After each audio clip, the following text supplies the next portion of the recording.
ស្ដីបងប្អូនទាំងអស់គ្នាថ្ងៃនេះខ្ញុំនឹងប្រាប់វិធីសាស្ត្រតាក់ទងនឹងរបៀបនៃការប្រើប្រាស់ Google Translate តាមសំណូមពរគ្នាយើងដែលបានខមមិនចូលនៅក្នុង channel របស់យើងខ្ញុំអញ្ចឹងថ្ងៃនេះខ្ញុំនឹងប្រាប់លម្អិតតាក់ទងនឹងការប្រើប្រាស់ Google Translate នេះ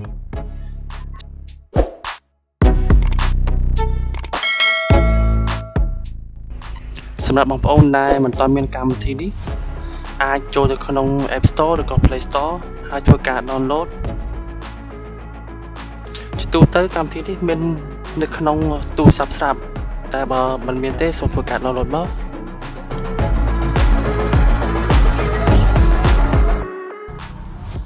ពេលដែលយើងធ្វើការបើកមកគឺ interface គឺឬក៏រូបរាងរបស់វាមានលក្ខណៈបែបនេះនៅខាងឆ្វេងដៃរបស់យើងខ្ញុំគឺតាក់ទងនឹងភាសាប្រសិនបើបងប្អូនចង់ធ្វើការបកប្រែពីភាសាណាទៅភាសាណាសូមធ្វើការជ្រើសរើសមកអញ្ចឹងបើសិនបើខ្ញុំចង់ធ្វើការបកប្រែភាសាអង់គ្លេសសូមចុចភាសាអង់គ្លេសមកហើយកន្លែងនេះគឺភាសាខ្មែរឬក៏ភាសារបស់យើងផ្ទាល់តែភាសាដែលយើងចង់បកប្រែអញ្ចឹងខ្ញុំធ្វើការចុចភាសាខ្មែររបស់យើងមកចឹងខ្ញុំសាកល្បងធ្វើការវាយមកចឹងវាធ្វើការបកប្រែនៅខាងក្រោម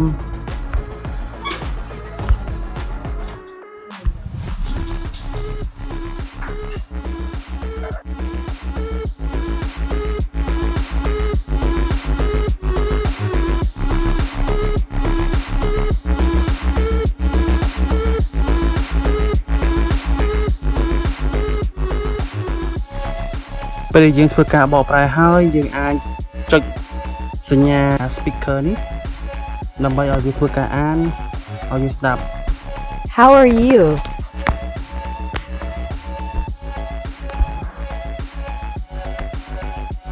How are you?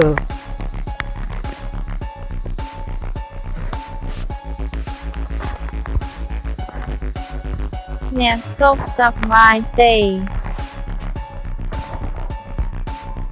How are you? Nè sốt sập vài tì. How are you? Nè sốt sập vài tì.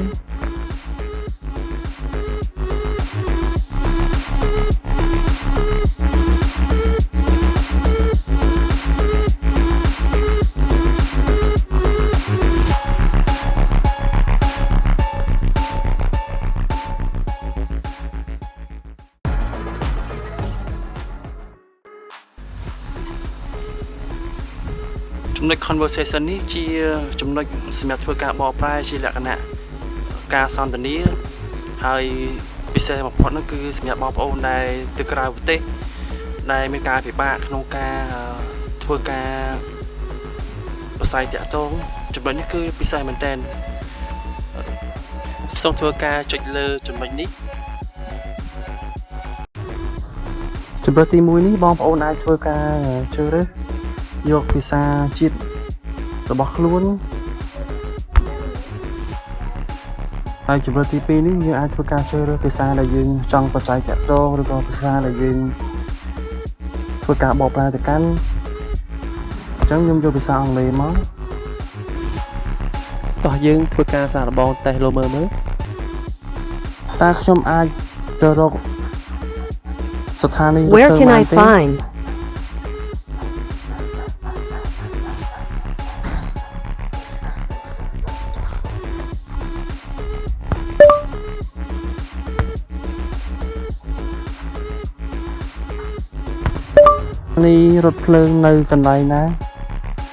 Where is the train station?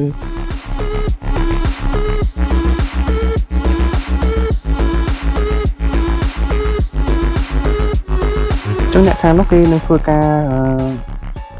ចុចនៅជម្រើសទី2ឲ្យគេនិយាយជាភាសាអង់គ្លេសវិញមក You can find at the right hand and go straight and turn the next corner. អ្នកអាចរកឃើញនៅបាយហើយទៅត្រង់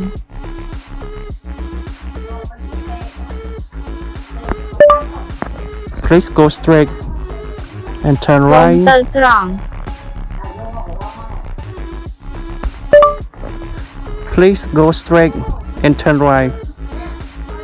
សូមទៅត្រង់ហើយបត់ស្ដាំ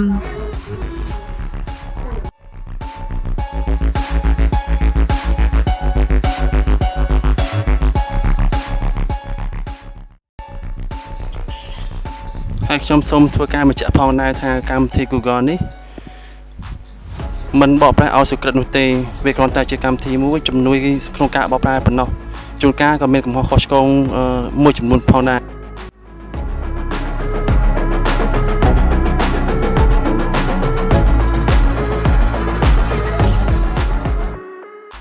ចំណុចខាងក្រោមនេះគឺជាព័ត៌មានដែលយើងធ្លាប់ធ្វើការបកប្រែពីមុនមក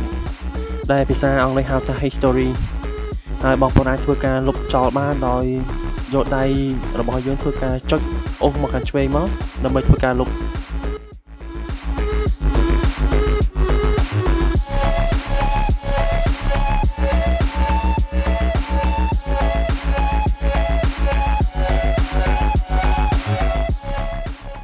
ហើយចំណុចពិសេសមួយទៀតដែលភាគច្រើនអ្នកដែលប្រើ Google Translate គាត់មិនសូវចេះដឹង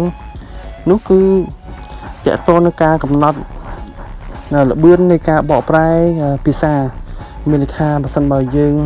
ចុចទៅលើភាសាណាមួយដែលយើងគិតថាដើម្បីឲ្យភាសានោះនិយាយឲ្យវារៀងយឺតបន្តិចដើម្បីងាយស្រួលក្នុងការស្ដាប់អញ្ចឹងជំរើសនេះបងប្អូនភាគច្រើនដែលប្រើ Google ប្រហែលជាគាត់មិនបានដឹងឬក៏គាត់បានដឹងហើយអញ្ចឹងថ្ងៃនេះខ្ញុំនឹងលើកបង្ហាញឲ្យបានច្បាស់អញ្ចឹងសូមបងប្អូនធ្វើការកំណត់ចុចកន្លែងពាក្យថា setting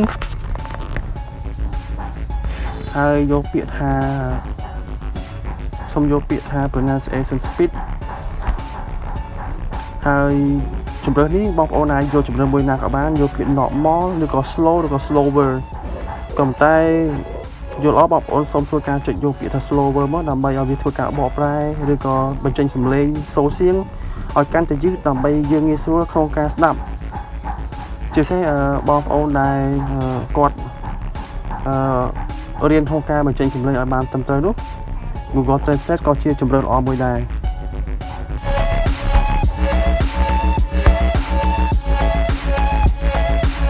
ចឹងក៏ថា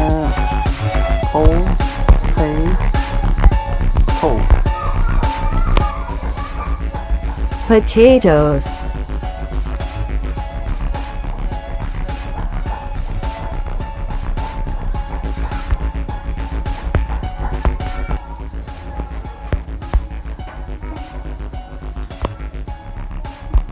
Snakes.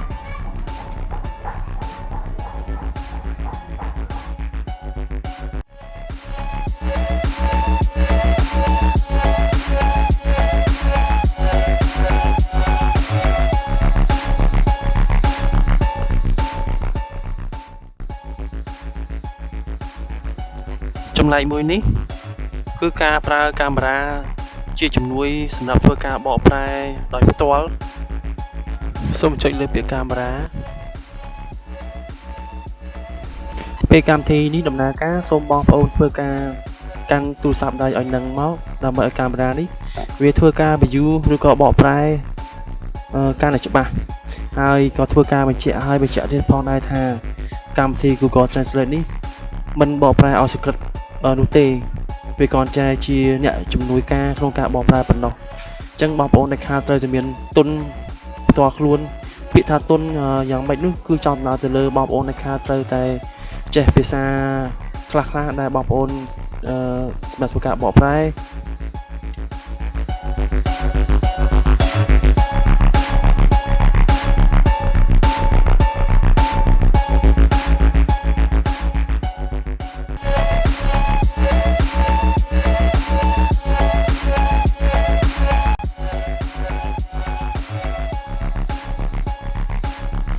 ចំណែករបងខាងលើនោះគឺជាភាសាដែលយើងសម្រាប់ធ្វើការបកប្រែហើយនឹងខាងភាសាខ្មែរនោះជាភាសាដែលយើងបកប្រែទៅកាន់ចឹងបងប្អូនអាចជួយការជ្រើសរើសដល់ខ្លួនឯងថាតើយើងចង់បកប្រែពីភាសាណាទៅភាសាណាហើយបងប្អូនក៏អាចធ្វើការយកផលិតផលដែលបងប្អូនប្រើរាល់ថ្ងៃហើយមកសាកល្បងធ្វើការ scan ទៅលើកាមេរ៉ានេះវានឹងធ្វើការបង្ហាញ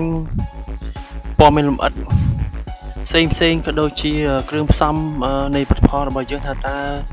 មានសារធាតុផ្សំអីខ្លះក៏ជាជំនួយក្នុងការឲ្យបងប្អូនដឹងកុំឲ្យខាងតារាល់ថ្ងៃទៅអត់ដឹងសោះសូមចុចលើសញ្ញាគូលដំបងនេះមកដើម្បីធ្វើការ copy text ដែលយើងបានធ្វើការបកប្រែហ្នឹងយកមកផាសទៅលើពាក្យ Google ហើយដើម្បីវាបកប្រែកាន់តែលម្អិតហើយជាពិសេសសម្រាប់បងប្អូនដែលចង់បានពាក្យទាំងអស់នេះយកទៅផាសទៅលើឬក៏ធ្វើជាឯកសារផ្សេងអាចយកអានេះបាន